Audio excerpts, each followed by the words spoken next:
ଆଜିର ସୋମାନ 29/11/25 ମୁଁ ସଚ୍ଚା ରାଜ ଋଷି।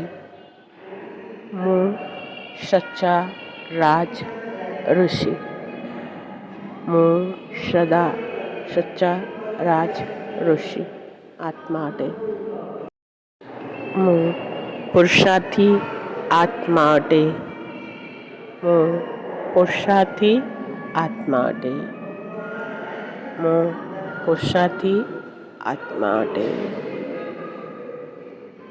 ଦୀପକ ବା ମହମବତୀ ଜାଳିଲେ କେବଳ କୃତ୍ରିମ ପ୍ରକାଶ ମିଳେ। ବାସ୍ତବିକ ପ୍ରକାଶ କରିବାର ଅଛି ତ ତେବେ ନିଜ ଭିତରେ ଆତ୍ମାଜ୍ଞାନର ଦୀପକ ଜାଳିଲେ ହିଁ ଭିତରେ ଥିବା ଅଜ୍ଞାନତା, ଅନ୍ଧଶ୍ରଦ୍ଧା, ଅନ୍ଧବିଶ୍ୱାସ ରୂପୀ ଭୟଙ୍କର ଅନ୍ଧକାର ଦୂର ହେବାର ସମ୍ଭାବନା ଅଛି। ଓମ୍ ଶାନ୍ତି।